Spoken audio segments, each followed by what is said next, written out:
Halo Tribuners, salam jumpa di Tribun Ambon hari ini edisi 13 Juni 2024. Selama beberapa menit ke depan, kami akan menghadirkan sejumlah informasi terupdate dari kota Ambon dan sekitarnya. Bersama saya Tarita Patesina, inilah Tribun Ambon hari ini. Kita mulai dengan berita pertama. 3 hari pencarian, 3 nelayan hilang di Laut Banda, Maluku ditemukan selamat. Upaya pencarian ketiga nelayan asal Pulau Banda, Kabupaten Maluku Tengah yang mengalami hilang kontak beberapa hari lalu di perairan Laut Banda berbuahkan hasil. Ketiganya akhirnya ditemukan selamat pada Rabu 12 Juni 2024. Mereka adalah Rusti Lauchen, 34 tahun, Labambang, 29 tahun, dan Rudi Ahmad, 43 tahun. Kepala Basarnas Ambon Muhammad Arafah mengatakan ketiganya ditemukan oleh masyarakat nelayan di sekitar perairan Pulau Molana, Kecamatan Saparua, Kabupaten Maluku Tengah. Yang menjelaskan sebelumnya pada pukul 8 waktu Indonesia Timur, tim SAR gabungan menggunakan longboat masyarakat menuju beberapa titik koordinat yang telah ditentukan oleh perhitungan SAR Maps. Upaya yang dilakukan tim SAR itu berhadapan dengan cuaca buruk. Kemudian keluarga menghubungi tim SAR terkait ketiganya telah ditemukan selamat. Mereka ditemukan dalam kondisi lelah namun selamat. Lanjutnya, seluruh korban berhasil dievakuasi oleh nelayan setempat dan dibawa ke RSUD Saparua untuk mendapatkan perawatan lebih lanjut. Dijelaskan hingga Senin pagi 10 Juni, ketiga nelayan tersebut tak kunjung kembali. Diduga mereka hanyut akibat rusaknya mesin longboat pada 9 Juni 2024. Dengan situasi seperti ini, Arafah menekankan pentingnya para nelayan untuk bijaksana mengambil keputusan dalam melakukan aktivitas melaut. Selamat siang, kami laporkan perkembangan operasi SAR hari ketiga kecelakaan kapal satu longboat dengan POB 3 orang yang melaksanakan mancing di sekitar perairan Pulau Run, Kabupaten Maluku Tengah. Pada pukul 08.43 waktu Indonesia Timur, tim SAR gabungan nelayan setempat menemukan korban dalam keadaan selamat, kurang lebih 79 nautical mile arah barat. Selanjutnya korban dievakuasi ke Pulau Saparua dan dilaksanakan pengecekan kesehatan di Rumah Sakit Umum Daerah Saparua. Setelah ditemukan korban dalam keadaan selamat, tim SAR gabungan melaksanakan debriefing. Seluruh unsur yang terlibat dikembalikan ke satuannya masing-masing dengan ucapan terima kasih.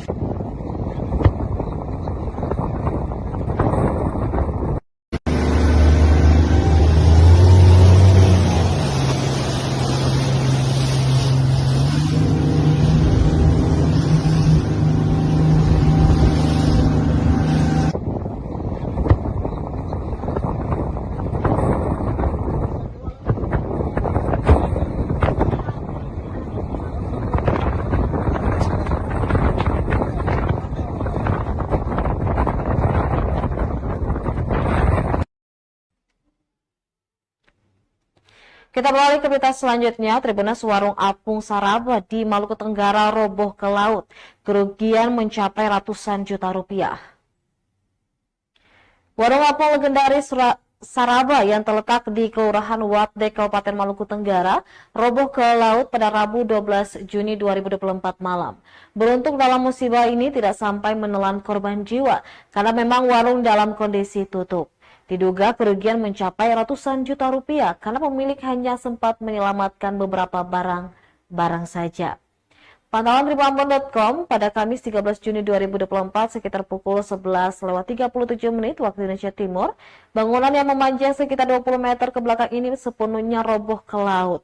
Tampak beberapa orang berusaha menyelamatkan barang yang tersisa dengan cara berjalan di atas atap seng, bekas mengungut beberapa benda yang masih bisa diselamatkan.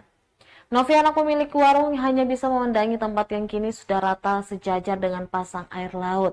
Menurutnya memang kondisi kayu sebagai penahan berat sudah lapuk. Sempat diganti di beberapa sisi namun tidak dapat mengimbangi berat dari bangunan. Dikatakan semua barang dan perkakas yang digunakan untuk berjualan juga rusak, namun beruntung separuhnya dapat diselamatkan karena bertepatan dengan kondisi surut air laut pada malam hari.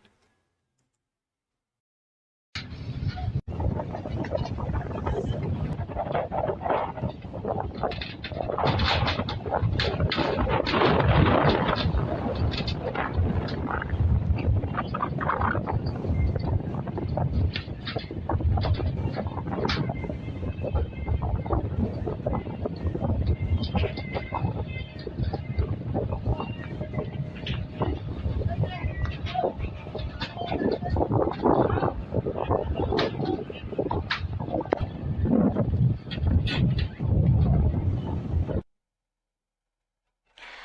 bulan padam, lampu landmark Kota Langgur akhirnya kembali menyala.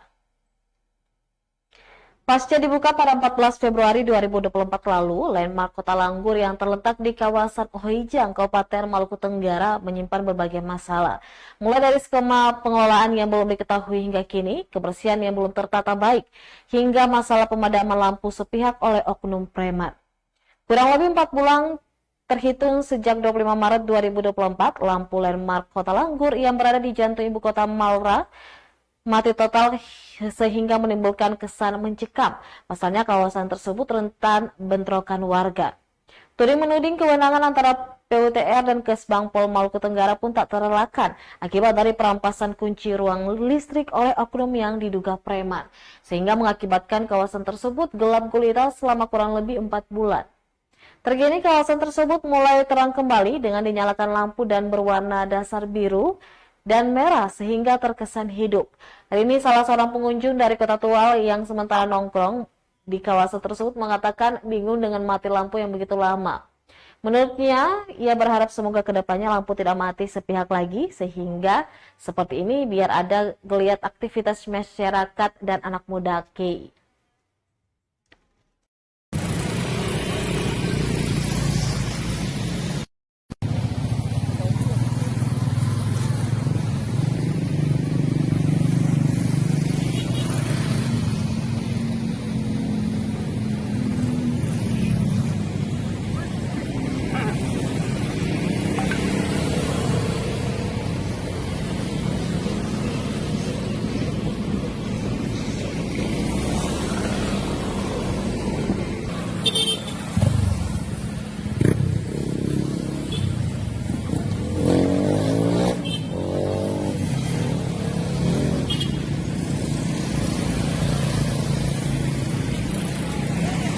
Dekat.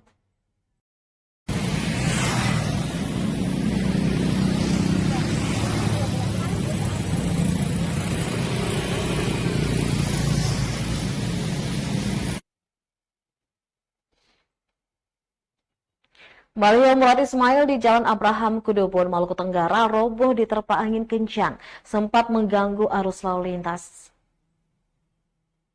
Hujan deras disertai angin yang mengguyur Kabupaten Maluku Tenggara beberapa hari terakhir merobohkan baliho calon Gubernur Maluku. Baliho yang dihempaskan angin kebanyakan berupa baliho yang tidak dipasang dengan sempurna.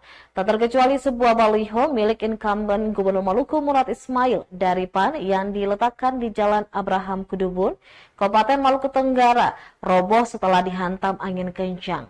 Baliho yang roboh itu sempat menghalangi jalan dan memaksa pengendara untuk turun sekedar merapikan. Beruntung tak mengenai pengendara saat roboh.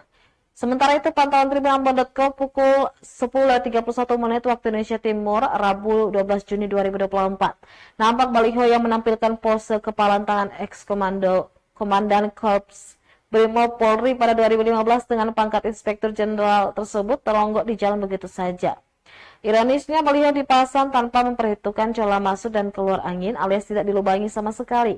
Bahkan selama 4 jam baliho MI masih dibiarkan teronggok di pinggir jalan. Belum ada yang berniat menegakkan kembali atau memindahkan onggokan baliho ke tempat lain. Sementara itu, Rudi, salah satu pengendara motor yang melintas kawasan tersebut, mengatakan sudah dari pagi baliho tersebut diletakkan begitu saja. Menurutnya, baliho tersebut seharusnya diberi luban dan posisi memang harus menyerong atau mengurangi tekanan angin yang kuat.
Beralih ke berita selanjutnya, terjadi lonjakan penumpang speedboat dari KYLI ke Namlea, Maluku, H-4 menjelang Idul Adha. H-4 menjelang Idul Adha terjadi lonjakan penumpang speedboat dari KYLI ke Namlea pada Rabu 13 Juni 2024. Diakui Musa, yang merupakan salah satu nakoda speedboat, lonjakan penumpang memang biasa terjadi seminggu sebelum Lebaran. Sebagian besar penumpang adalah keluarga yang ingin berbelanja kebutuhan Idul Adha di Namlea. Musa mengatakan persiapan telah dilakukan untuk menangani lonjakan penumpang. Sementara itu, tarif dari KYLI ke Namlea adalah Rp50.000 per penumpang dewasa, sementara untuk anak-anak usia sekolah dasar tidak dikenakan biaya.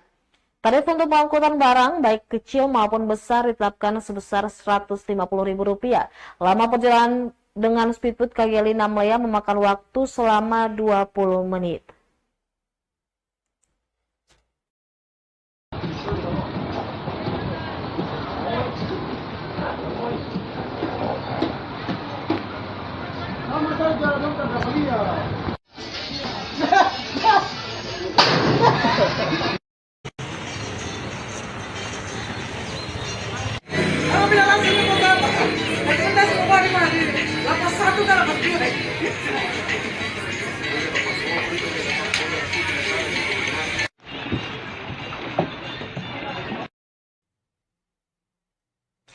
Tuntaskan hafalan Quran, guru dan murid Sekolah Dasar Muhammadiyah Masohi diwisudakan. Sebanyak 74 orang murid dan 14 orang utsa guru SD Muhammadiyah Masohi akhirnya diwisudakan. Prosesi wisuda tahfidzul Quran itu berlangsung di Gedung Islamic Center Masohi Kamis 13 Juni 2024. Para murid dan guru diwisuda setelah mampu menyelesaikan hafalan 1 hingga 3 juz Al-Quran yang ditugaskan kepala sekolahnya.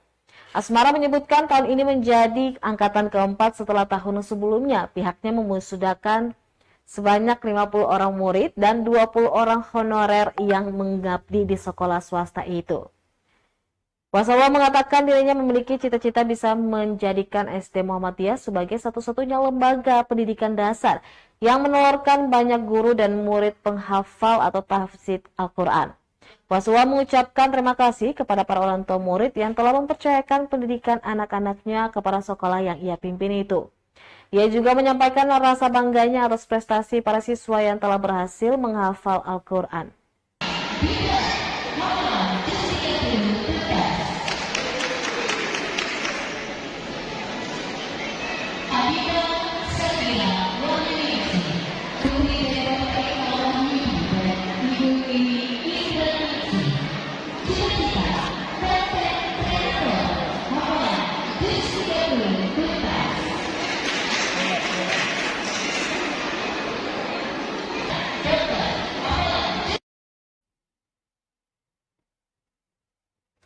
Dinas Kesehatan Kota Ambon menggelar seminar kesehatan mental bagi remaja.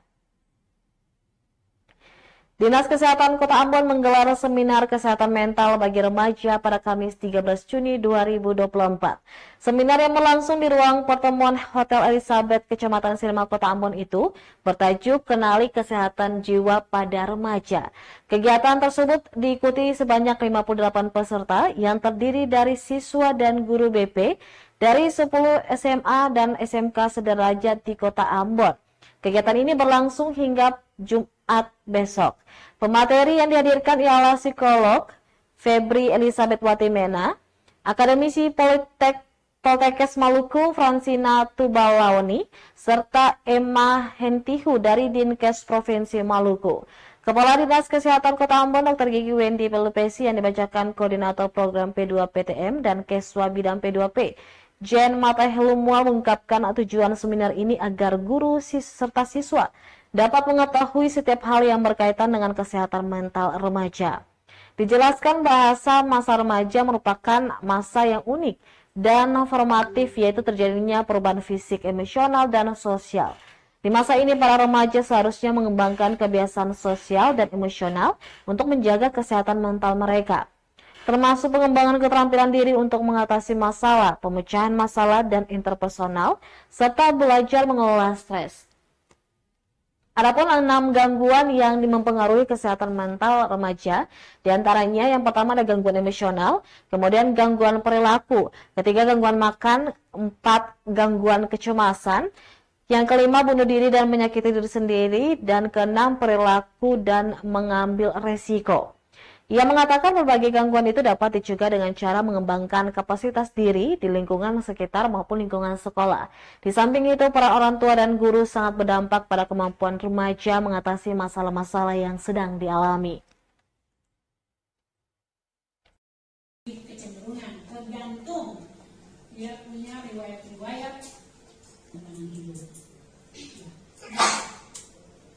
Kemudian ini bisa sampai pada kondisi yang Sedangkan banyak 74 bunuh diri. Ya. Ini studi kasus mengatakan bahwa 1 di antara 4 orang memenuhi kriteria diagnosis untuk paling tidak salah.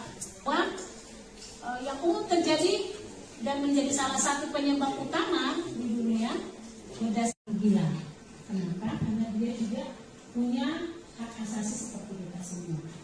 Ya, jadi ketemu ada yang ikut tiga. Baik, Tribuners, demikianlah Tribun Ambon hari ini edisi 13 Juni 2024. Saya Tanita Patisina beserta kru yang bertugas undur diri. Sampai jumpa lagi dan amatoh. Download Tribun X sekarang. Menghadirkan lokal